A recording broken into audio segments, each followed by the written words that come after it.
మనమందరం కళ్ళు మూసుకున్నట్లయితే చిన్న ప్రార్థన చేసుకుని వాక్య భాగాన్ని ధ్యానించుకుందాం. అందరం కళ్ళు మూసుకున్నట్లయితే చిన్న ప్రార్థన చేసుకుని వాక్య భాగాన్ని ధ్యానించుకుందాం. ప్రతి ఒక్కరు కళ్ళు మూసుకోండి.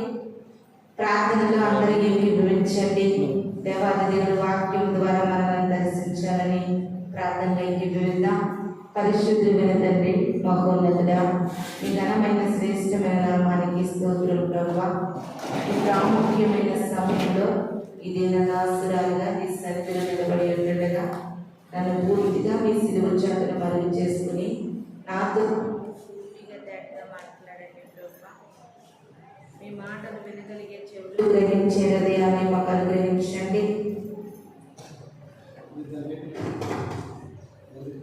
ప్రతి మాటలోని ప్రభువైన తండ్రి నీ కృపతోడుగా ఉంచి నీ వాక్యము ప్రతి జీవితాలను దర్శించి అయా మా బ్రతుకులు దిద్దుకోవడానికి సహాయం అనుగ్రహించమని త్వరరాబోతున్న యేసు పరిశుద్ధ నామములో అడిగి వేడుకుని ప్రార్థిస్తున్నాను తండ్రి.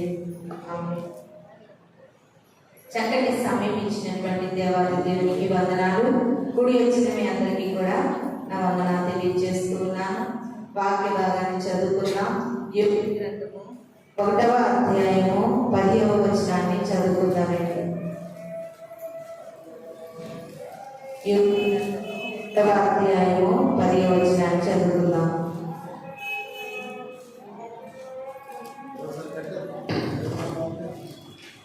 యోబు గ్రంథము 1వ అధ్యాయము 10వ వచనాన్ని చదువుకుందాం.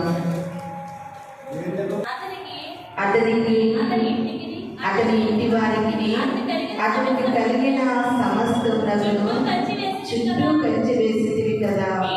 నీవు అతని చేతి పనిని దీవించుట చేత అతని ఆస్తి దేశంలో బహుగా విస్తరించినది. హల్లెలూయా, హల్లెలూయా. యోబు గారి జీవితంలో దేవుడు చేసినటువంటి గొప్ప కార్యాన్ని బట్టి అపవాది దేవుడితో మాట్లాడుతూ ఉందండి. ఏమని మాట్లాడుతుందంటే, నేను చదువుతాను చూడండి ఆఖరి లైన్లు. నీవు అతని చేతి పనిని దీవించడం చేత అతని ఆస్తి దేశంలో బహుగా విస్తరించి ఉన్నది. హల్లెలూయా, హల్లెలూయా. ఆ కాలంలో యోబు గారు నివసిస్తున్నటువంటి ఊజు దేశమందు ఆ దేశంలో అందరికంటే కూడా ఒక ఐశ్వర్యవంతుడిగా కానీ ధనవంతుడిగా కానీ ఆ దేశ ప్రజలందరిలో ఎవరు కనపడుతున్నారంటే యోబు గారు కనపడుతున్నారంటే. ఎవరున్నారు? ఆ దేశం అంతటిలో గనుడుగా, ఐశ్వర్యవంతుడుగా, ధనవంతుడిగా యోబు వంటి వాహనులు ఆ ఊజు దేశంలో ఎవరు లేరంట. దీనికి కారణం ఏంటంటే, యోబు కష్టపడి పని చేస్తూనే ఉండడం వల్ల సంపాదించలేదు. కానీ ఇక్కడ చక్కటి మాట మనకు తెలియచేయడం జరుగుతుంది. అతని చేతి పనిని దీవించుట చేత అతని ఆస్తి దేశంలో బహుగా విస్తరించి ఉన్నది. హల్లెలూయా, హల్లెలూయా. దేవాది దేవుడు యోబు గారు చేసేటటువంటి చేతి పనిని దీవించడం వల్లంటే అతని ఆస్తి ఆ దేశంలో అందరికంటే కూడా బహుగా విస్తరించింది. ప్రియమైన దేవుని సంగమా, ఈ మాట ఆలోచన చేస్తే మనందరికీ కూడా జ్ఞానం కలుగుతూ ఉంది. ఎందుకంటే మనం ఈ లోకంలో ఎంత కష్టపడి పనిచేసినా, ఎంత తాపత్రయపడినా, ఎంత కష్టపడినా, ఎంత ఆలోచించినా మనము విస్తరించబడము. కానీ దేవాది దేవుడు మన చేతి పనిని ఆశీర్వదిస్తేనే మనము దీవించబడతాము, బహుగా విస్తరించబడతామని వాక్యము మనకి సెలవిస్తూ ఉందండి. ఒకసారి చూడండి, ద్వితీయోపదేశ కాండము 10వ అధ్యాయం 22వ వచనం కూడా ఒకసారి చూద్దాం. ద్వితీయోపదేశ కాండము 10వ అధ్యాయము 22వ వచనం చూద్దాం.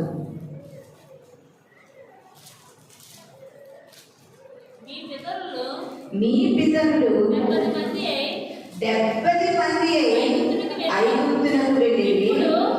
ఇప్పుడు నీ దేవుడైన యెహోవా ఆకాశ నక్షత్రముల వలె నిన్ను విస్తరింపజేసి ఉన్నాడు. హల్లెలూయా, హల్లెలూయా. పితరులు అంటే ఎవరంటే ఇశ్రాయేలీల ప్రజలు. ఇశ్రాయేలీల ప్రజలు ఐగుప్తు దేశానికి కొనిపోబడినప్పుడు, ఐగుప్తు దేశానికి వీరు కొనిపోబడినప్పుడు వారి సంఖ్య ఎంతంటే, వారు ఎంతమంది ఉన్నారంటే 70 మందిగా ఐగుప్తు ప్రాంతానికి వెళ్ళారంటే. ఎంతమంది? 70 మంది. 70 మంది ఐగుప్తు ప్రాంతానికి కొనిపోబడితే అలాగ వారు జీవిస్తూ వారి పిల్లలను కట్టు వారు పనులు చేసుకుంటూ ఈ 70 మంది మోషే గారు వచ్చి ఐగుప్తు దేశం నుండి వీళ్ళని విడిపిస్తున్నప్పుడు వీరు ఎంతమంది అయ్యారు? ఇంచుమించిన 6 లక్షల పైచిలుకు ప్రజలుగా వీరు కనబడతా ఉన్నారు. వెళ్ళడం ఎంతమంది వెళ్ళారంటే 70 మంది వెళ్ళారు. కానీ వారు 6 లక్షల జనాభం ఎలాగైందంటే ఇక్కడ వాక్యం సెలవిస్తుంది, మీ పితరులు 70 మంది ఐగుప్తులకు వెళ్ళిరి. ఇప్పుడు మీ దేవుడైన యెహోవా ఆకాశ నక్షత్రం వలె విస్తరింపజేశాడంటే ఈ ప్రజలు 70 మంది ప్రజలు కూడా 6 లక్షల ప్రజలు ఎలాగయ్యారంటే దేవుడైన యెహోవా విస్తరించడం వల్ల అయ్యారు. ప్రియమైన దేవుని సంగమా, యోబు గ్రంథంలో ఆ ఊరు దేశం అంతటిలో యోబే ధనవంతుడిగా, యోబే ఐశ్వర్యవంతుడిగా, ఆ ప్రదేశం అంతటిలో కూడా యోబు ఉన్నటువంటి ఆస్తి పాస్తులు సంపదలు, ఆయనకు ఉన్నటువంటి గుర్రాలైతేనే, గాడిదలైతేనే, ఆయనకున్న ఎద్దులైతేనే, ఆయనకున్న ఆస్తి అయితేనే అన్ని కూడాను ఆ దేశంలో ఎవ్వరికీ లేదంటే. ప్రియమైన దేవుని సంగమా, దీనంతటికీ గల కారణం ఏంటంటే యోబు గారి యొక్క చేతి పనిని దేవుడు దీవించడం వల్ల విస్తరించబడింది. ఇక్కడికి వచ్చేసరికి ఐగుప్తు ప్రజలు 70 మంది ఐగుప్తు ప్రాంతానికి ఇశ్రాయేలీయులు వెళ్ళినప్పుడు తిరిగి ఐగుప్తు నుండి వారు బయలుదేరేసరికి వారు 6 లక్షల జనాంగంగా మనకు కనబడతా ఉంది. ఎందుకంటే మన పితరులను నడిపించినటువంటి యెహోవాయే వారిని ఆశీర్వదించినట్లుగా మనకి ఇక్కడ రాయబడి ఉంది. దీన్ని బట్టి మనకి ఏం అర్థం కావాలంటే, ఈ వాక్యాన్ని బట్టి మనం ఎలా ధైర్యం కలిగి ఉండాలంటే, ప్రియమైన దేవుని సంగమా, నీ అంతట నువ్వు ఎంత ప్రయాసపడినప్పటికీ కూడా నువ్వు విస్తరించబడలేవు.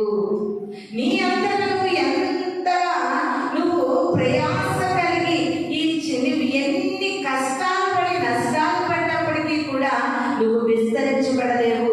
నువ్వు విస్తరించబడాలంటే నీ చేతి పనిని దేవుడు దీవిస్తేనే విస్తరించబడతాము. నీ బిడ్డలు విస్తరించబడాలంటే చాలా మంది అనుకుంటా ఉంటారు, మా వంశం తక్కువైపోతుంది, మాకు వంశోద్ధారకులు తక్కువైపోయారు, మాకు మగబిడ్డలు పుట్టట్లేదు అని కొంతమంది అనుకుంటారు. కానీ ఐగుప్తుకి వెళ్ళేటప్పుడు ఇశ్రాయేలీయుల ప్రజలు 70 మందే. కానీ వారు అలాగే బయటికి వచ్చేసరికి కొన్ని సంవత్సరాలకు వారు ఎంతమందిగా మారిపోయారు? 6 లక్షల మందిగా మారిపోయారు. ప్రియమైన దేవుని సంగమా, అందుకనే ఆ ఈజిప్టు దేశంలో ఫరో మహారాజు అనుకుంటున్నాడు, ఏలమేట్రా బాబు, వద్దంటున్నా పిల్లలు పుట్టేస్తున్నారు, వద్దంటున్నా పిల్లలు పుట్టేస్తున్నారు. వీరు అభివృద్ధి చెందినట్లుగా మా ఐగుప్తు దేశం అభివృద్ధి చెందలేకపోతుంది. అంతేకాదు, వీరు చేస్తున్న పని మా ఐగుప్తీయులు చేయలేకపోతున్నారు. వారి పని కూడా అంత చాలా చాకచక్యంగా పని అంటే చూడండి, చాలా మంది పని వచ్చిన వాళ్ళు ఏమంటారండి, చేతిరిగినోళ్ళు అంటారు. అలాగా ఇశ్రాయేలీయుల ప్రజలు పని కూడా అలాగే చేసేవారంటే.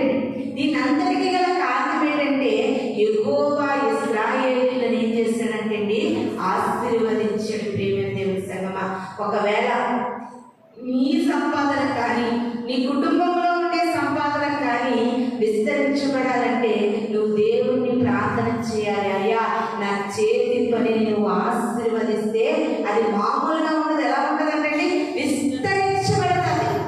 అది మామూలుగా ఉన్నది, అది విస్తరించబడుతుంది. ప్రియమైన దేవుని సంగమా, మనము విస్తరించబడాలంటే దేవుడు మనల్ని దీవించి ఆశీర్వదించబడాలి. అదే మనకు అందరికీ తెలిసినటువంటి అబ్రహాం గారి సంగతి మనకు అందరికీ తెలుసు. మొట్టమొదటి ఒక్క కొడుకు కూడా పుట్టలేదు. అయినా దేవుడు ముందుగా అబ్రహాం గారికి ఏమైనా వాగ్దానం చేశారంటే, మీ సంతానము ఆకాశ నక్షత్రాల కంటే ఎక్కువగా ఉంటుంది, ఇసుక రేణువుల కంటే ఎక్కువగా ఉంటుంది అని. ఒక్క బిడ్డ కూడా పుట్టలేదు, 100 సంవత్సరాలు వచ్చేసి. అలాంటి వ్యక్తితో దేవుడు మాట్లాడుతూ ఉన్నాడు. ఇది నన్ను అనుకుంటా ఉంటాం, నేను ఒక రోజు కూలికి వెళ్ళినా, 2 రోజులు కూలి పనికి వెళ్ళినా, నేను కొంచెం సేపు కష్టపడినా, నేను కొద్దిగా కష్టపడినా, నీ కష్టపడిన దాంతో నా అవసరతలే తీరట్లేదు.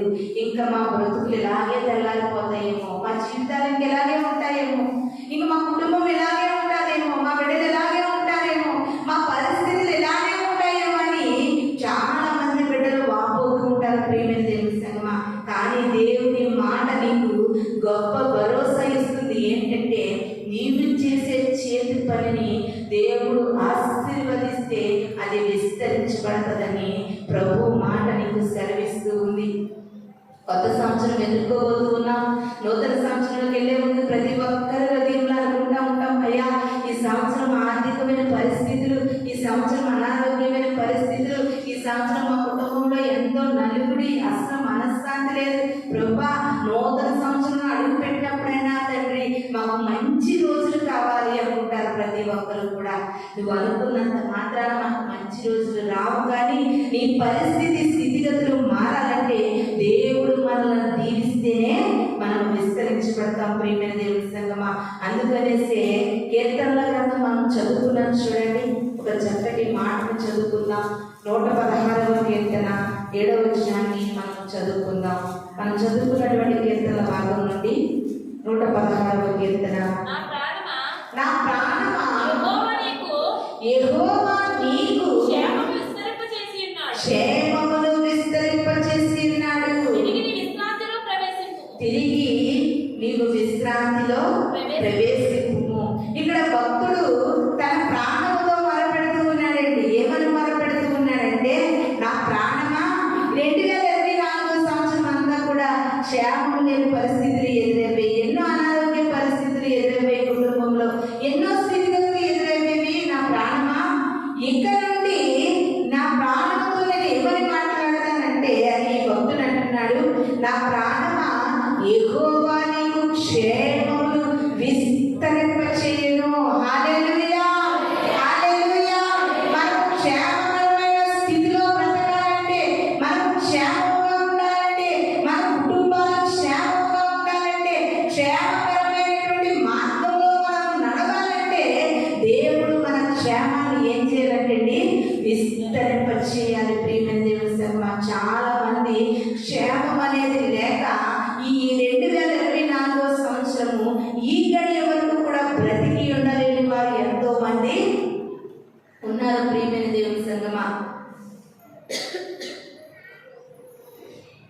ఈ లోకంలో మనము బ్రతకడానికి గల ముఖ్య కారణం ఏంటంటే, క్షేమాధారమైన దేవుడు మనకు తోడుంటేనే మనం క్షేమకరమైన పరిస్థితుల్లో జీవించగలము.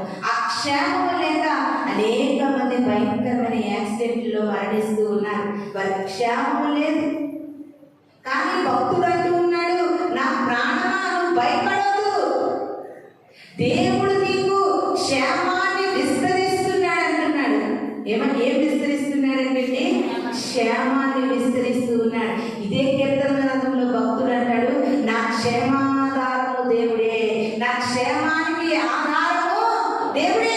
నువ్వు క్షేమంగా ఉండాలంటే, నువ్వు క్షేమంగా జీవించాలంటే, నువ్వు క్షేమంగా నడవాలంటే, నువ్వు క్షేమంగా ఉండాలంటే దానికి ఆధారభూతుడైన దేవుడే కారణం. ప్రియమైన దేవుని సంగమా, ఒకవేళ నూతనమైన సంవత్సరాన్ని ఎదుర్కోబోతున్నటువంటి మనం అనుకుంటాం, అయ్యో ఈ యొక్క 2024లో మా కుటుంబానికి అసలు క్షేమమే లేదు.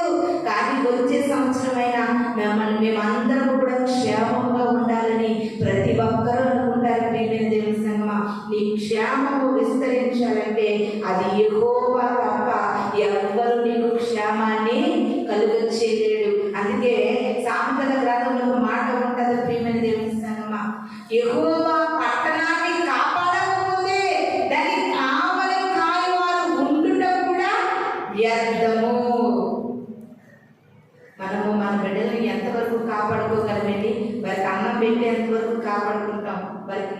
కొనే వరకునే, కానీ వారి క్షేమాన్ని మనం చేయలేమండి. తల్లిదండ్రులుగా మన చేతుల్లో కూడా వారి క్షేమం లేదు. చాలా మంది చూడండి, తల్లిదండ్రులు మిగిలి ఉన్నట్టుగా యవన కాలపు బిడ్డలను పోగొట్టుకున్న వారు అనేక మందిని మనం చూస్తూ ఉన్నాం. మనకి క్షేమము, మనకైనా మన బిడ్డలకైనా మన సంఘానికైనా మన కుటుంబానికైనా క్షేమము ఎవరి యొద్ద ఉందండి? దేవుని యొద్ద ఉంది. ఈ నూతనమైన సంవత్సరంలో కొన్ని నిర్ణయాలు తీసుకోండి, కొన్ని మాటలు దేవుని సన్నిధిలో పలకండి. అయ్యా, ఈ నూతన సంవత్సరంలో నా కుటుంబానికి, నాకును, నా సంఘమునకు అయ్యా క్షేమాన్ని ఏం చేయాలను విస్తరించాలి. చాలా మంది అనారోగ్య పరిస్థితులు కలిగిన వాళ్ళు కూడా ఉంటారు. అయ్యో, ఈసారికే నా ఆరోగ్యము ఎంతగా క్షీణించిపోతుంటే రానున్నటువంటి ముందు రోజుల్లో నేను ఇంకా బలహీనమైపోతానేమో, నా ఆరోగ్యం ఇంకా క్షీణించిపోతుందేమో, డాక్టర్లు ఈవిడ ఆరోగ్యము కొద్ది కాలమే చెబుతున్నారేమో ప్రియమైన దేవుని సంగమా.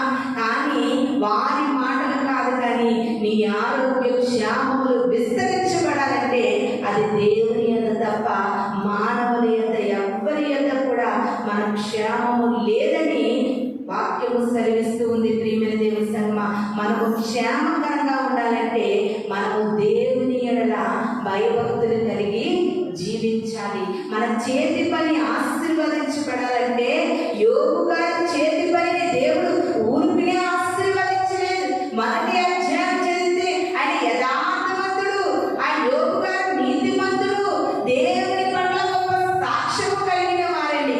యోబు వంటి యథార్థవంతుడు భూమి మీద లేదు అని ప్రభువే సెలవిస్తూ ఉన్నారు. ఇది నువ్వు ఎంతగా కృంగిపోయి కుమిలిపోతున్నావో ప్రియమైన దేవుని సంగమా, నీ చేతి పని ఆశీర్వదించబడాలంటే నువ్వు యథార్థతను కలిగి ఉండాలి. నువ్వు దేవునికి ఇష్టమైన మనస్సును కలిగి ఉండాలని ప్రభు సెలవిస్తూ ఉన్నారు. అదేవిధంగా ఇంకొక మాట చూద్దాం. సామెతల గ్రంథము 16వ అధ్యాయము 23వ వచనాన్ని చదువుకుందామండి. ఇది చదువుకుంటున్న బిడ్డలకి చాలా ముఖ్యమైన మాటగా దేవుడు మనకు తెలియజేస్తూ ఉన్నాడు.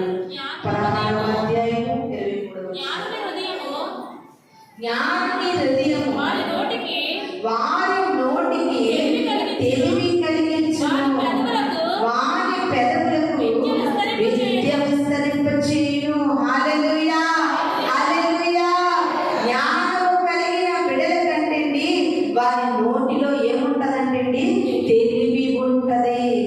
వారి నోటిలో తెలివి కలిగిన మాటలు ఉంటాయి. అంతేకాదండి, వారి పెదవులలో విద్య విస్తరిస్తుందంట. ప్రియమైన దేవుని సంగమా, చదువుకుంటున్న బిడ్డలకి చాలా అవసరమైనటువంటి ముఖ్యమైన మాట. ప్రియమైన దేవుని సంగమా, నీ పెదవులలో విద్య విస్తరించబడాలి. ఆ విద్య వల్ల నీ భవిష్యత్తు విస్తరించబడాలంటే జ్ఞానానికి మూలమైన దేవుడిని మనము ఆశ్రయించాలి. చూడండి, జ్ఞానుని మాట ఉంది. ఆ జ్ఞానం మనకి ఎక్కడ దొరుకుతుందంటే యాకోబు భక్తుడు అంటున్నారు, సర్వ సంపద జ్ఞానములు ప్రభువునందు గుప్తములైనవి. నీకు జ్ఞానము కావాలంటే, నీ పెదవులలో విద్య విస్తరించబడాలంటే దేవుని యందు భయభక్తులు కలిగి ఉండాలి. యెహోవా యందు భయభక్తులు కలిగి ఉంట జ్ఞానానికి మూలము అని సొలొమోను గారు తెలియజేస్తూ ఉన్నారు. ఒకవేళ ఎప్పటి వరకు కూడా చదువులో ఒకవేళ వెనకబడిన తరముగా ఉన్నావేమో, నీ భవిష్యత్తు స్థిరపడాలంటే నువ్వు విద్య విస్తరించబడేటట్లుగా జీవించలేకపోతున్నావేమో, దేవుడు అంటా ఉన్నాడు, యెహోవా యందు భయభక్తులు కలిగి నువ్వు బ్రతకడం నేర్చుకుంటే నీకు ఏం కలుగుతుందనేది జ్ఞానము కలుగుతుంది. ఆ జ్ఞానము నిన్ను ఒక ఉన్నతమైన భవిష్యత్తును కలుగు చేస్తుందని వాక్యం సెలవిస్తూ ఉంది. ప్రియమైన దేవుని సంగమా, నీకు విద్య విస్తరించబడాలంటే నువ్వు దేవుని యందు భయభక్తులు కలిగి ఉండాలని వాక్యము సూటిగా చదువుకుంటున్నటువంటి బిడ్డలతో మాట్లాడుతూ ఉండండి. అదేవిధంగా నిర్గమకాండము 1వ అధ్యాయము 2వ వచనాన్ని చదువుకుందామండి. నిర్గమకాండము 1వ అధ్యాయము 2వ వచనము.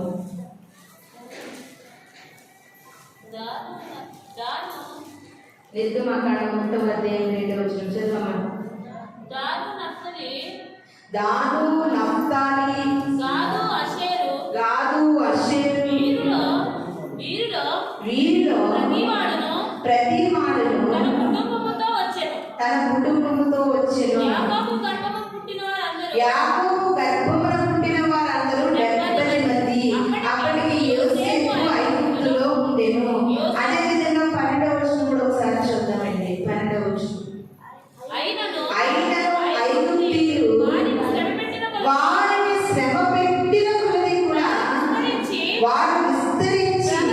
ప్రబలిది కనుక వారి ఇశ్రాయేలీయుల అసహ్యపడి. హల్లెలూయా, హల్లెలూయా. మొదటిగా మనం చెప్పుకున్నాం కదండి, మన పితరులైన ఇశ్రాయేలీయులు ఐగుప్తు దేశానికి వెళ్ళేటప్పుడు వారు ఎంతమంది అంట? 70 మంది. వారందరూ ఎవరి సంతానంగా ఇక్కడ లెక్కించబడింది?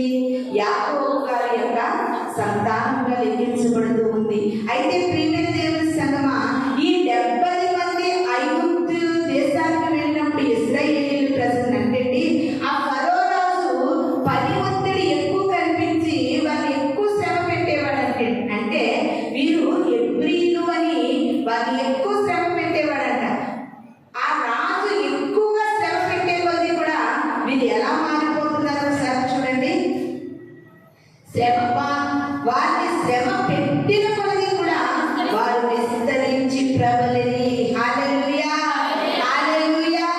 చూడండి ప్రియమైన దేవుని సంగమా, దేవుని నమ్ముకున్న బిడ్డల్ని ఎవరైనా అన్యాయంగా శ్రమ పెట్టినా, ఎవరైనా అన్యాయంగా మాట్లాడిన ప్రియమైన దేవుని సంగమా, వారు శ్రమ పెట్టిన కొద్దీ కూడా నువ్వు దేవుని కలిగి జీవించే బిడ్డవైతే నువ్వు అంతకంతకు వర్ధిల్లుతావు. కానీ వారు నిన్ను శ్రమ పెట్టినంత మాత్రాన నువ్వు తక్కువగా ఉండవు.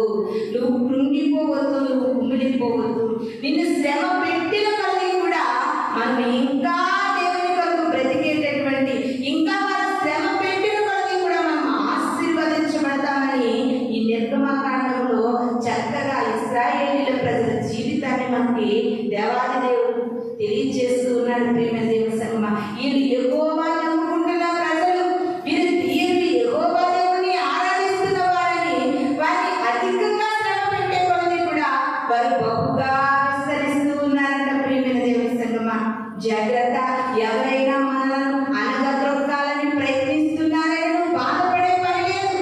ఎవరైతే నేను అనగద్రొక్కాలని, ఎవరైతే నేను చిన్న చూపు చూస్తూ ఇంకా నేను కృంగదీయాలని, మాటలతో నేను బాధ పెట్టాలని, వారి చేష్టల వల్ల నేను ఇంకా బాధ పెట్టాలని ప్రయత్నిస్తూ ఉన్నారో వారు బాధ పెట్టిన కొద్దీ కూడా మనలను దేవుడు ఇంకను హెచ్చిస్తాడు. ప్రియమైన దేవుని సంగమా, మనల్ని ఇంకను దేవుడు విస్తరిస్తాడు.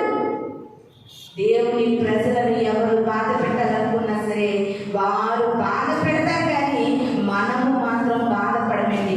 ఇంకను దేవుడు మనల్ని ఉన్నతంగా విస్తరిస్తాడని వాక్యం సెలవిస్తూ ఉంది. శ్రమ పెట్టాలనుకుంటారు, కానీ ఆ శ్రమ వల్ల వారికే తిరిగి నష్టం కలుగుతుంది, కానీ దేవుని కలిగిన మనకు మాత్రం అది లాభముగానే మిగులుతుంది. దానికి ఎగ్జాంపుల్ ఏంటంటే, ఇక్కడ మందిరం కట్టకూడదని, ఈ స్థలం ఉండకూడదని ఎన్ని శ్రమలు నిజంగా మాకు జీవితాలు విసిగిపోయి ఎంత ఇబ్బంది పెట్టారో, మమ్మల్ని ఎంత శ్రమ పెట్టారో, ఎన్ని ఇబ్బందులకు గురి చేశారు. ప్రియమైన దేవుని సంగమా, వారు శ్రమ పెట్టిన కొలది కూడా దేవుడితో ఉన్నతమైన మందిరాన్ని మనకు విస్తరించి ఇచ్చాడండి.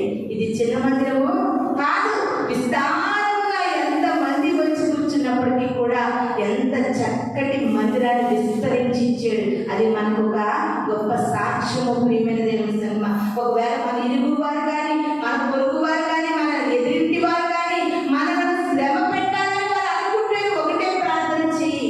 అయ్యా, ఇశ్రాయేలీయుల ప్రజలను ఐగుప్తు ప్రజలు శ్రమ పెట్టిన కొలది కూడా వారు విస్తరించినట్లుగా నన్ను శ్రమ పెట్టిన వారు కాదు, కానీ ప్రభా వారు ఎంత శ్రమ పెట్టినప్పటికీ కూడా నన్ను విస్తరింపచేయండి, నా కుటుంబాన్ని విస్తరింపచేయండి. నీ కొరకు ప్రభా నా చేతి పనిని విస్తరింపచేయండి. అయ్యా అయ్యా అయ్యా వారు ఎంత శ్రమ పెట్టినప్పటికీ నేను కృంగిపోకుండా ప్రభా నీలో ఆనందించే మనస్సును నాకు ఇవ్వండి ప్రభా. చాలా మంది అనుకుంటూ ఉంటారు ఈ లోకంలో, వారికి లేదు అని బాధపడరు, వారికి ఉంది అని బాధపడరు. ఆవిడేలాగన్నది, ఈవిడేలాగన్నది, నా బంధువులు ఇలాగ అంటున్నారు, నా తోబుట్టువులు ఇలాగ అంటున్నారు అని మానసికమైన ఒత్తిడికి గురైపోయి కొంతమంది చాలా మనసులో చీకు చింతలతో బ్రతుకుతారు. ప్రియమైన దేవుని సంగమా, ఒక చక్కటి మాట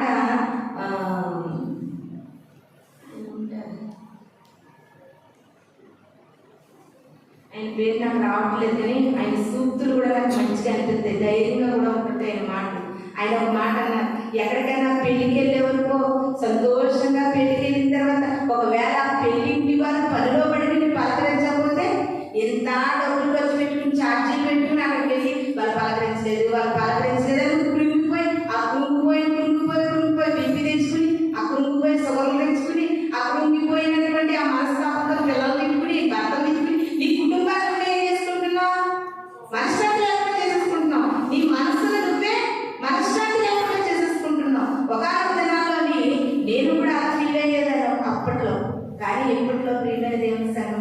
దేవుడు చాలా గుణపాఠాలు నాకు నేర్పించాడు. మనుషుల కొరకు నువ్వు కృంగిపోకూడదు, నువ్వు ఫీల్ అవ్వకూడదు. వాళ్ళు మాట్లాడినా మనకు అనవసరం, మాట్లాడకపోయినా అనవసరం. పనిలో ఉండి మాట్లాడలేదేమో, ఏదైనా పరిస్థితుల్లో ఉండి మాట్లాడలేదేమో, మనుషుల కొరకు మనం ఆలోచించకూడదండి. అందుకే నేను కీర్తనాపకులు అంటున్నాడు, నరుడు నన్ను ఏమి చేయగలరు. ఆ మాట ఆ అధ్యాయంలో చాలా సార్లు రాయబడి ఉంటుంది. నరుడు మనల్ని ఏమి చేయలేరు. ఎవరి కోసం మనం బాధపడవలసిన పని లేదు. మనం పిలిచేరు, వెళ్ళాము, తినేసేము, వచ్చేసాము, అక్కడ వరకునే. అంతేగాని చిన్న చిన్న విషయాలు కూడా మన హృదయాన్ని బలహీనపరుస్తాయి, మన ఆత్మను కృంగ చేస్తాయి. ప్రియమైన దేవుని సంగమా, అలా మనల్ని ఎవరైనా సరే ఒక్కొక్కసారి అయ్యో ఇంత పెద్ద మాట అనేసి నన్ను బాధపరిచేయడానికి కొంతమంది కృంగిపోతూ ఉంటారు. వాళ్ళ మాటలు నువ్వెందుకు కృంగిపోతున్నావు? ఎదుగుతున్న వాళ్ళని చూసి వాడలేని మాటలు ఎన్నో వస్తాయి. అన్నంత మాత్రాన్ని కృంగిపోయే పని లేదు. ఇశ్రాయేలీయులు విస్తరిస్తూ ఉన్నారని ఫరో రాజు ఐగుప్తీయులు వారి మీద చాలా కుళ్ళిపడిపోయి వారిని బహుగా శ్రమ పెట్టారేంటండి. అయినా దేవుడు వారి శ్రమ పెట్టే కొద్ది కూడా ఇశ్రాయేలీయులు ఏం చేశాడంట? బహుగా విస్తరించాడు. ప్రియమైన దేవుని సంగమా, మనుషుల మాటలకు మనం కృంగిపోయే పని లేదు. ఎవరు మనల్ని శ్రమ పెడుతున్నారో, ఒకవేళ మాటలతో శ్రమ పెడుతున్నారా, లేకపోతే పరిస్థితులతో శ్రమ పెడుతున్నారా, ఏదైనా వారి యొక్క వారి వల్ల నువ్వు శ్రమ పడుతున్నావేమో, ఏ విషయంలోనైనా నువ్వు బాధపడే పని లేదు. వారు ఎంతగా నిన్ను శ్రమ పెడతారో దేవుడు నిన్ను అంతగా విస్తరింపచేస్తాడని వాక్యము మనల్ని ధైర్యపరుస్తూ ఉంది. నూతన సంవత్సరంలోకి ఎదుర్కొంటున్న నీవు మనసులో కోపాలున్నా, తాపాలున్నా, మనస్తాపాలున్నా, లేకపోతే కృంగిపాటున్నా, ఎవరి కోసమైనా నువ్వు ఎక్కువగా ఆలోచించి నలిగిపోతున్నావేమో, ఇబ్బంది పడుతున్నావేమో, బాధపడుతున్నావో, నూతన సంవత్సరంలోకి వెళ్ళేసరికి మన హృదయాన్ని పరిశుభ్రముగా చేసుకుని, ప్రభువా నా హృదయం విశాలముగా, నా హృదయం ఆనందంగా, సంతోషంగా నేను నూతన సంవత్సరంలోకి అడుగు పెట్టి నీలో నేను అంతకంతకు విస్తరిస్తానయ్యా, నా కుటుంబం విస్తరించబడాలయ్యా, నా బిడ్డలు విస్తరించబడాలని ఒక నిర్ణయాన్ని తీసుకునే బిడ్డలుగా మనం అందరూ ఉండాలని మనం చేస్తూ ఉన్నానండి. అదే విధంగా ప్రియమైన దేవుని సంగమా, మనము విస్తరించబడాలంటే తప్పనిసరిగా మనము ప్రభు మాటలు వినే బిడ్డలుగా ఉండాలి. ఎవరి మాట వినాలండి? ప్రభు మాటలు వినే బిడ్డలుగా మనం ఉంటే కంపల్సరీ మనము విస్తరించబడతాం. మనకందరికీ తెలిసినటువంటి పేతురు గారి యొక్క స్టోరీ మనందరికీ తెలుసు. యోహాను సువార్త 21వ అధ్యాయము 6వ వచనాన్ని చదువుకుందామండి.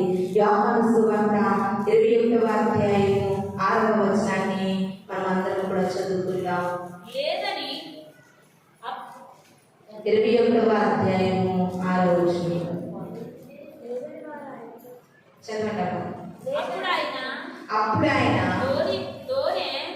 దోనె కుడి ప్రక్కన వల వేయుడని చెప్పారు కనుక వచ్చిన వెంటనే యోహాను సువార్త 21:6 చదవండి.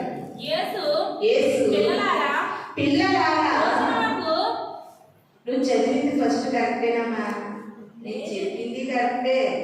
అప్పుడు ఆయన దోనె కుడి ప్రక్కన వల వేయడి నీకు దొరుకునని చెప్పాను కనుక వారు అలాగూ చేయగా చేపలు విస్తారంగా పడినందున వలలాగలేకపోయి. హల్లెలూయా, హల్లెలూయా. ప్రతి ఒక్కరికి కూడా, ఈ లోకంలో జీవిస్తున్న ప్రతి ఒక్కరికి కూడా ఏమని కోరిక ఉంటుందంటే, నేను విస్తరించబడాలి అని ఉండదు, కానీ నేను ఇంకా లీస్ట్కి పోవాలి, నేను ఇంకా తక్కువ స్థాయిలోకి పోవాలని ఎవరు అనుకోం కదండి. ఎవరు అనుకోం కదా. అందరం ఏమనుకుంటామంటే, దేవుడు నన్ను ఆశీర్వదించాలి, దేవుడు నన్ను విస్తరించాలి, నా కుటుంబం విస్తరించబడాలని ప్రతి ఒక్కరికి ఆశ ఉంటుంది. అదేవిధంగా ఇక్కడ యోహాను సువార్త 21:6లో చూస్తే పేతురు గారు తన కష్టముతో రాత్రంతా ప్రయాసపడ్డారంటండి. రాత్రంతా ప్రయాసపడితే ఒక్క చేప కూడా పడలేదు. అదంతా ప్రభు వచ్చి అంటున్నారండి, ఈ కుడి ప్రక్కన వల వేయంటే దేవుని మాటకు లోబడితే ప్రియమైన దేవుని సంగమా విస్తారమైన చేపలు పడినట్లుగా మనకు అందరికీ కూడా తెలుసు. దీన్ని నేను మరొకసారి మీకు ఎందుకు గుర్తు చేస్తున్నానంటే, ఇప్పటి వరకు కూడా నీ అవివేకమైన ఆలోచన చేత, నీ అనాలోచన చేత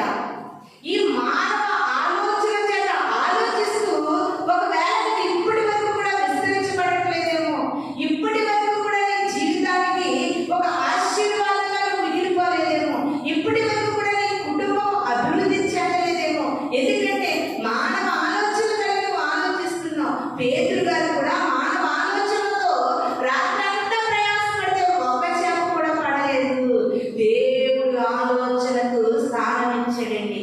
దేవుడి మాటకు స్థానం ఇచ్చి దేవుడు చెప్పినట్టుగా వల వేస్తే విస్తారమైన చేపలు పడినట్టుగా మనము చూస్తూ ఉన్నాం. ప్రియమైన దేవుని సంగమా, ఒకవేళ ఎప్పటి వరకు నీవు జీవించే ఈ జీవిత పరిమాణం వరకు కూడా నీ ఆలోచన చేత, నీ జ్ఞానం చేత ఎన్నో వెతుకులాడుతున్నావు, ఎంతో ప్రయాసపడుతున్నావు, నీ కుటుంబం వరకు ఎన్నో రీతులుగా కష్టపడుతూ ఉన్నావేమో. ప్రియమైన దేవుని సంగమా, నూతన సంవత్సరాన్ని ఎదుర్కోబోతూ ఉంటుండగా దేవుడు నీకు చక్కటి మాట తెలియజేస్తూ ఉన్నారు. ఎప్పటికైనా నీ ఆలోచనలు విడిచిపెట్టు, నీ అవివేకత విడిచిపెట్టు, నీ అవివేక విడిచిపెట్టు, నీ అనాలోచన విడిచిపెట్టు. దేవుని ఆలోచన వరకు ఎదురు చూస్తే దేవుడు అంటున్నాడండి, కుడి ప్రక్కన వల వేయమన్నప్పుడు విస్తారమైన చేపలు పడినట్లుగా నీ కుటుంబం విస్తారముగా ఆశీర్వదించబడాలంటే, నీ పరిస్థితులు విస్తరించబడాలంటే, నీ స్థితిగతులు విస్తరించబడాలంటే, నీ ఆరోగ్యము విస్తరించబడాలంటే, నీకు క్షేమము విస్తరించబడాలంటే దేవుని మాటకు లోబడి అడుగులు వేయడం ప్రారంభిస్తే తప్పనిసరిగా మన అందరి జీవితాలు ఏమవుతాయండి? విస్తరించబడతాయి. ప్రియమైన దేవుని సంగమా, ఆయన మాటను మనము ప్రాధాన్యత ఇవ్వగలిగితే చాలా మంది వారి అనాలోచన వల్ల ఎన్నో కష్టాలు గురైపోతూ ఉంటారు, ఎన్నో నష్టాలు గురైపోతూ ఉంటారు. ఒకసారి ఆలోచించు, మనము అల్పమైన వారము, స్వల్పమైన వారము. మనది మట్టి బుర్రండి, ఎందుకంటే మనము మట్టి మనుషులము. నీ మట్టి బుర్రతో ఎంత ఆలోచన చేసినా నీకు క్షేమాన్ని ఇవ్వదు, నేను ఎంతగానో అది విస్తరింపచేయదు. దేవుని ఆలోచనకు నీ జీవితాన్ని అప్పగించు. ఆయన మాటకు తగినట్లుగా నువ్వు బ్రతకగలిగితే ఎలా ఉన్నా వాళ్ళు ఆడలేకపోతున్నారంటే, నిజంగా అన్ని చేపలు పట్టాలంటే జాగ్రత్తకి కొన్ని రోజుల వ్యవధి కావాలి. కానీ యేసు క్రీస్తు మాట వింటే కొద్దిసేపట్లో విస్తారమైన చేపలు పడ్డాయి. ఆ విస్తారమైన చేపలు పడాలంటే కొన్ని రోజులు శ్రమ పడాలి. వాళ్ళు ఆలోచించు.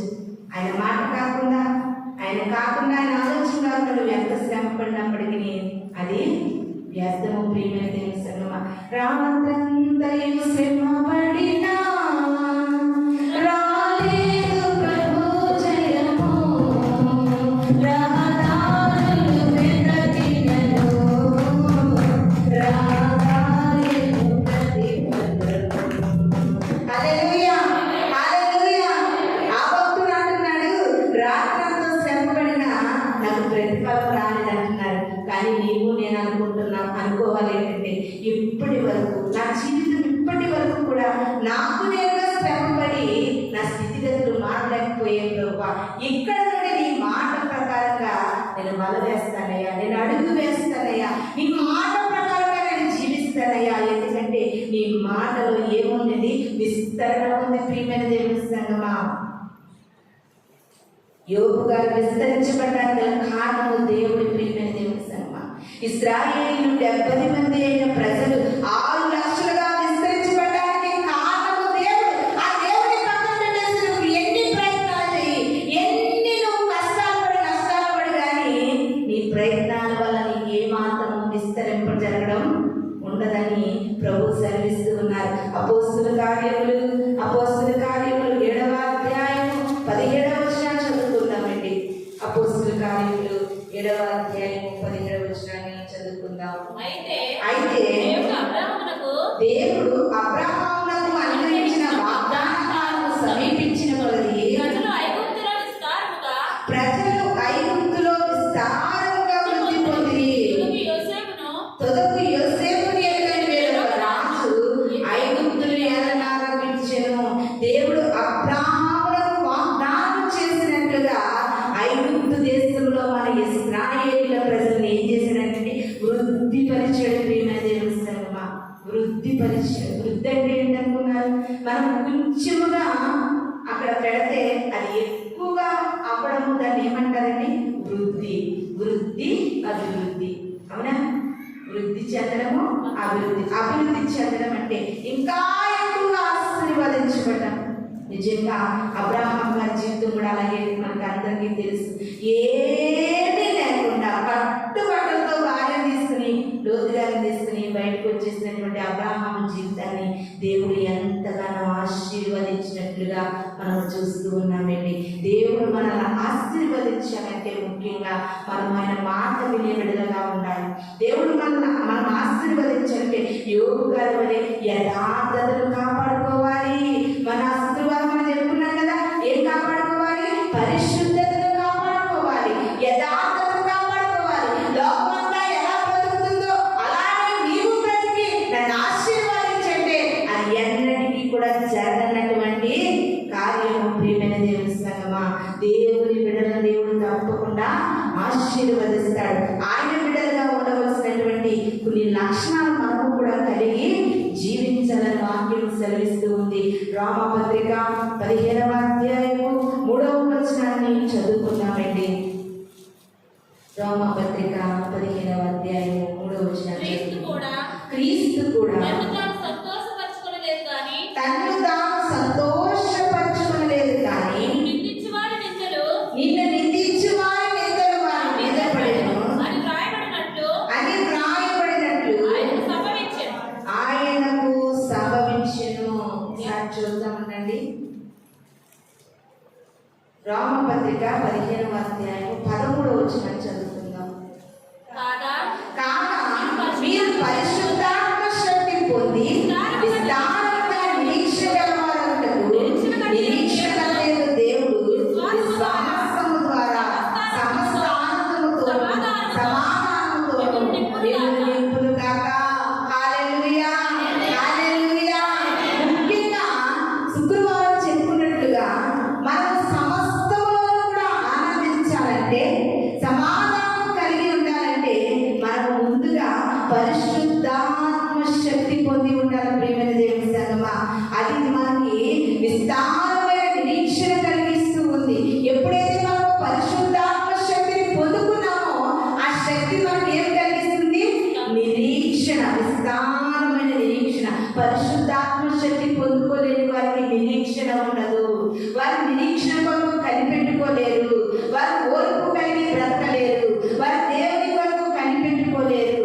ఈ లోకంలో ఉండే నిరీక్షణ ఏంటంటే ప్రియమైన దేవుని సంగమా, ఏదో ఒక రోజుని మనం ప్రభువుని చూస్తామనే నిరీక్షణ కలిగి ఉండాలంటే మనం ఏం పొందుకోవాలి? పరిశుద్ధాత్మ శక్తిని పొందుకోవాలి. అది మనకి ఎలాంటి కార్యం చేస్తుందంటే, పరిశుద్ధాత్మ మనలో ఏ కార్యం చేస్తుందంటే విస్తారమైన నిరీక్షణ మనలో కలిగిస్తూ ఉందని ఈ యొక్క రోమపత్రికలో భక్తుడు తెలియజేస్తూ ఉన్నాడు. అంతేకాదండి, ఈ విస్తారమైన నిరీక్షణలో మనకి ఏముందో తెలుసా? ఈ లోకంలో ఉండే సమస్తములో కూడా ఎవరికి లేకపోవచ్చు, కానీ నీకు మాత్రం ఆనందం ఉంటుంది, సమస్తానందం ఉంటుంది, సమాధానం ఉంటుంది. ప్రియమైన దేవుని సంగమా, ఈ రెండు మనం పొందుకోవాలంటే మనం విస్తారమైన నిరీక్షణ కలిగి ఉండాలి. ఆ నిరీక్షణ మనకు ఎలా కలుగుతుందంటే పరిశుద్ధాత్మ శక్తి ద్వారా కలుగుతుంది. ప్రియమైన దేవుని సంగమా, అదేవిధంగా ఎఫెసీయులకు రాసిన పత్రిక 1వ అధ్యాయము 9వ వచనాన్ని చదువుకుందామండి. ఎఫెసీయులకు రాసిన పత్రిక 1వ అధ్యాయము 9వ వచనాన్ని చదువుకుందాం. కాలము పరిపూర్ణమైనప్పుడు జరగవలసిన ఏర్పాటును బట్టి ఆయన తన దయా సంకల్పము చొప్పున తన చిత్తమును గురించిన మర్మమును మనకు తెలియజేసి మనకు సంపూర్ణమైన జ్ఞాన వివేచన కలుగుటకు ఆయన కృప మన ఎడల ఎలా ఉందంటే విస్తారముగా ఉంది. నిజంగా ప్రియమైన దేవుని సంగమా, ఆయన కృప లేకపోతే ఈ లోకంలో మనం బ్రతకడము అసాధ్యము. కృప లేనిదే నీ బ్రతుకలేను, నీ కృప లేనిదే నీ నడువలేను. కృప లేనిదే నీ బ్రతుకలేను, నీ కృప లేనిదే నీ నడువలేను. ఆయన కృప లేకపోతే క్షణమైనా కూడా మనము బ్రతకలేము.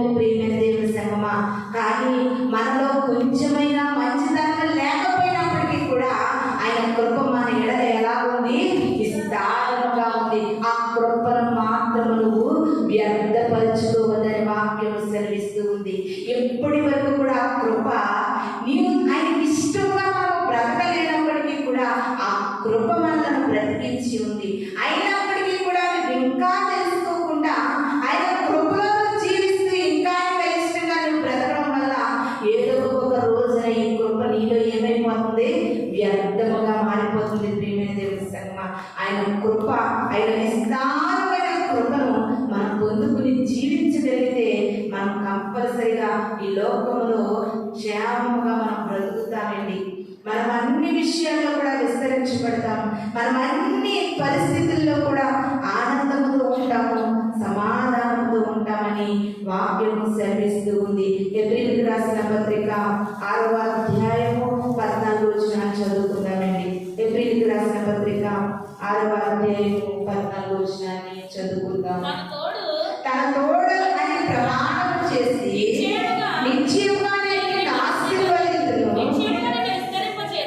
నిశ్చయముగా విస్తరింపచేతును అని చెప్పాను. ఆ మాట నమ్మి అతను ఓర్పుతో సహించి ఆ వాగ్దాన ఫలము పొందెను. హల్లెలూయా, హల్లెలూయా. దేవాది దేవుడు అబ్రహాము గారితో అన్నారు, అబ్రహామా, మనుషులు నమ్ముకుంటే వ్యర్థము, రాజులను నమ్ముకుంటే వ్యర్థము. నేనే స్వయంగా నీకు మాట ఇస్తూ ఉన్నాను, నీ సంతానాన్ని నేను విస్తరిస్తాను, నీ చేతి పనిని నేను ఆశీర్వదిస్తానంటే అబ్రహాము గారు ఆ మాటను ఎలా నమ్మారంటండి? ఓర్పు కలిగి ఎదురు చూశారంట. ఇది నాకు క్రైస్తవుల్లో ఓర్పు లేదు. దేవుడు ఇప్పుడు చెప్పాడంటే మధ్యాహ్నం జరిగిపోవాలి, మధ్యాహ్నం మాట్లాడాడంటే రాత్రి జరిగిపోవాలి. కాదు కాదు, ఓర్పుతో నువ్వు కనిపెట్టగలిగితే కంపల్సరిగా దేవుని వాగ్దానం మన జీవితంలో నెరవేర్చబడతాది. ప్రియమైన దేవుని సంగమా, అబ్రహాము ఎన్ని సంవత్సరాలు ఓర్పుతో కనిపెట్టారండి, ఎన్ని సంవత్సరాలు ఓర్పు కలిగి దేవుని తట్టు చూశారు. ప్రియమైన దేవుని సంగమా, నువ్వు చూడవలసింది మనుషుల తట్టు కాదు, ఆకాశము తట్టు చూడాలి. ప్రియమైన దేవుని సంగమా, పరలోకమందుల దేవుని తట్టు చూడాలి. నిజంగా ఆయన చెప్పిన కండిషన్స్ అన్ని నువ్వు పాటిస్తూ నువ్వు బ్రతికే బిడ్డవైతే కంపల్సరీ ఆయన విస్తరిస్తాడు. ఆయన విస్తరించేంత వరకు, ఆయన నిన్ను విస్తరింపచేసే వరకు కూడా నువ్వు ఆకాశము తట్టు చూడాలి. తప్పనిసరిగా ఆయన చేస్తానన్నది చేయలేదని పొరపాటున తొందరపడి మనుషుల తట్టు చూడొద్దు. ఆయన చేస్తానన్నాడు కదా, ఇంకా చేయలేదు అనేసి మూఢనమ్మకాల తట్టు చూడొద్దు. దేవునికి ఇష్టమైన వారి తట్టు చూడొద్దు. ప్రియమైన దేవుని సంగమా, ఆయన కృప మనలను బ్రతికిస్తూ ఉందండి. ఆయన తప్ప ఈ లోకంలో మనలను బ్రతికించే నాదుడు ఎవరు లేరు. ఒక్కసారి ఆలోచించండి, జ్వరం వస్తే తగ్గించేటటువంటి తాయిత్తులు అనండి, ఆ తాళ్ళు చాలా మంది మెళ్ళల్లో చాలా ఎక్కువగా ఉంటుంటాయి. తాళ్ళు రక్షణ, జ్వరము బలహీనతలు వస్తే తగ్గించే డాక్టర్లు వీళ్ళిద్దరూ మనకు పనిచేస్తూ ఉన్నప్పుడు మరి మరణించిన తర్వాత కూడా వారిని బ్రతికించగలిగే శక్తి వీరికి ఉందా? లేదు. ప్రియమైన దేవుని సంగమా, మరణంలో జయించిన వారికి ఆ శక్తి ఉంది. మన దేవుడు మరణాన్ని జయించి లేచిన దేవుడు, మరణపు ముళ్ళను విరిచిన దేవుడు. నాతో పని ఉందంటే నన్ను తప్పనిసరిగా ఆయన బ్రతికించగలడు, నీతో పని ఉంటే నేను తప్పనిసరిగా ఆయన బ్రతికించే దేవుడండి. జ్ఞానయుక్తంగా మనం ఆలోచన కలిగి బ్రతకాలి. దేవుడు చేస్తాడు. ఓర్పు కలిగి ఉండు, సహనము కలిగి ఉండు. మూఢాచారాలు నమ్మగలిగిన భక్తి దేవుని నమ్మడానికి నీకు లేదా? అవి పాతి పెడితే ఇవి పాతి పెడితే జరుగుతుందనేటువంటి భక్తి, దేవుని స్థలంలో మోకరించి ప్రార్థన చేయగలిగితే జరుగుతుందని నమ్మకం నీకు లేదా?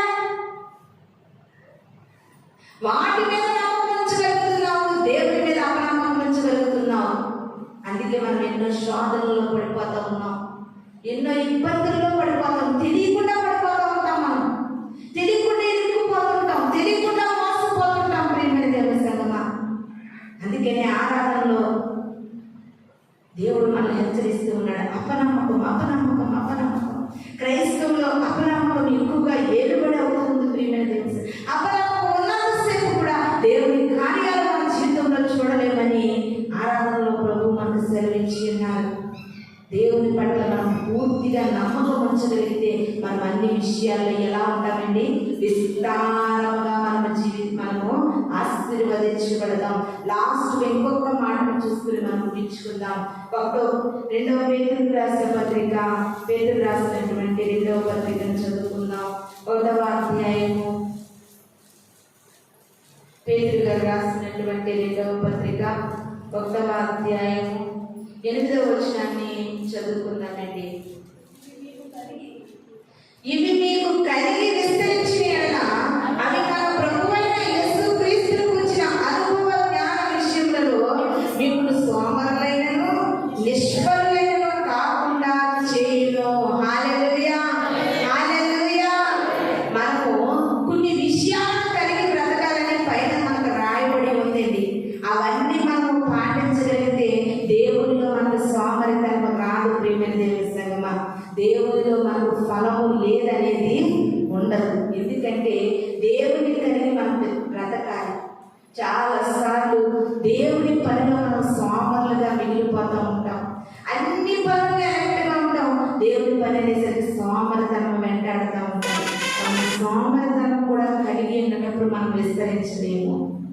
అందుకే సొలొమోను జ్ఞాని అంటున్నాడండి, సోమరి అంటే తను తినే పాత్రలో చేయాలంటే కానీ తీసుకుని తిన్నాను కూడా సోమరుడికి బతకమంట. ప్రియమైన దేవుని సంగమా, సోమరి వారి చేరు చూసేవా, అది ముళ్ళ పొలంతో నిండి ఉంది. పొలం వేద్దామని విత్తనాలు వెళ్తాడు. ఆ సోమరి పని చేయలేక దాన్ని అలా ఉంచుతాడు. దానిలో కలుపు మొక్కలు పెరిగిపోతాయి, ముళ్ళ పొదలు పెరిగిపోతాయి. సోమరితనం దేవుని విషయంలో కానీ మన మానవ జీవితంలో కానీ సోమరితనం మనకు మంచిది కాదు అని పేతురు భక్తులు తెలియజేస్తూ ఉన్నారండి. సోమరి ఆశపడులు కానీ దానికి ఏమి తగ్గదండి. ఆశ పోతుంటే కాలు మీద కాలేసుకుని చూడండి. కొంతమంది సోమరి పోతులు లాంటి వాళ్ళు కాలు మీద కాలేసుకుని ఇలా కట్టేస్తాను, అలా చేసేస్తాను, ఇది సంపాదించేస్తాను, అలా చేసేస్తాను అంటారు. కానీ వాళ్ళకి ఆశలే మిగిలిపోతాయి, కానీ ఆశలు నెరవేర్చబడవు. సోమరితనము కూడా మనలను సోమరితనము చింకిరి గుడ్డలకు సమానమని సొలొమోను జ్ఞాని రాశాడండి. సోమరితనం ఎలాంటిదండి? చినిగిపోయిన గుడ్డలకు సమానం అంట. కష్టపడి పని, రాజులా కష్టపడి, బానిసలా కష్టపడి రాజులాగా తినాలంట. ప్రియమైన దేవుని సంగమా, సోమరితనము కూడా మన బ్రతుకులకు అంత మంచిది కాదు. మనం విస్తరించబడాలంటే సోమరితనం అనేది అస్సలు ఉండకూడదని వాక్యము మనకి సెలవిస్తూ ఉంది. ఇప్పటి వరకు కూడా దేవాది దేవుడు అనేకమైన మాటలు ఈ కొత్త సంవత్సరంలో అడుగు పెడుతున్నటువంటి మనము ఆరోగ్యపరంగా, ఆర్థిక పరంగా అన్ని విషయాల్లో కూడా మనం విస్తరించబడాలంటే దేవుడు మనకు అనేకమైన వచనాలు తెలియజేసినట్లుగా దేవుని యందు యథార్థత కలిగి బ్రతకాలి, దేవుని యందు భయభక్తులు కలిగి బ్రతకాలి, దేవుడు మాట ప్రకారంగా మనం జీవించాలి, దేవుని ఆలోచనలు మన జీవితాలు అప్పగించుకోవాలి, దేవునికి ఇష్టమైనట్లుగా మనం బ్రతికితే అన్ని విషయాల్లో మనకి ఏముంటుందండి? విస్తారముగా దేవుడు మనలను ఆశీర్వదిస్తాడని వాక్యం సెలవిస్తుంది. నూతనమైన సంవత్సరంలో నూతనమైనటువంటి వాగ్దానాలు పొందేసుకున్నంత మాత్రాన్ని విస్తరించబడవు. దేవుడు నిన్ను ఆశీర్వదిస్తాడని వాగ్దానం వచ్చినంత మాత్రాన్ని ఆశీర్వదించబడవు. కానీ వాగ్దాన ఫలాన్ని నువ్వు పొందుకోవాలంటే అబ్రాహాము వలె నిరీక్షణ కలిగి, ఓర్పు కలిగి మనం అందరము ఉండాలని ఈ కొద్ది మాటలు దేవుడు మన వెలుగులో దీవించి ఆశీర్వదించిన గాక. మనమందరం కూడా కళ్ళు మూసుకుని చిన్న ప్రార్థన చేసుకుందాం. పరిశుద్ధుడా, గొప్ప దేవా, మహోన్నతుడా, ఆశ్చర్యకరమైన తండ్రి, ఈ పరిశుద్ధమైన పాదములు వందనాలు. అవును ప్రభా, లోకములు అనేకమైన బిడ్డలు ప్రభా ఉదయం నుండి సాయంకాలం వరకు కష్టపడుతూ ఉన్నారు. ఏనాడు ప్రభా కష్టపడలేని జీవితాలు వారికి లేకుండా, అయినా శరీరాలు నలిగిపోయినా, ఆరోగ్యాలు క్షీణించిపోతున్నా, ఎంతో కష్టపడుతున్నారు. వారు ఎంత కష్టపడినా ప్రభా వారు విస్తరించలేకపోతున్నారని ప్రభా, ఇది నా నీ వాక్యము ప్రతి ఒక్కరితో సూటిగా తెగగా మాట్లాడేది తండ్రి. మీరు విస్తరించబడకపోవడానికి కారణం ఏంటంటే దేవుని మీద ఆధారపడకపోవడమే, ఆయన ఎందు భయభక్తులు కలిగి జీవించకపోవడమే, ఆయన ఎందు నమ్మకము లేకపోవడమే అని నీ వాక్యము సెలవిస్తూ ఉంది ప్రభా. అయ్యా నా తండ్రి, అలనాడు మా పితరులను ఆశీర్వదించినట్లుగా మీరు మీరు ఆశీర్వదించండి, వారిని విస్తరించండి. వారు విస్తరించబడేటట్లుగా నీకు లోబడే మనసు ప్రభువా వాక్యమైన ప్రతి బిడ్డని దయచేయమని వాళ్ళ రాబోతున్న యేసు నామములో నడిచిన తండ్రి. ఆమేన్. మీ అందరికీ వందనాలు.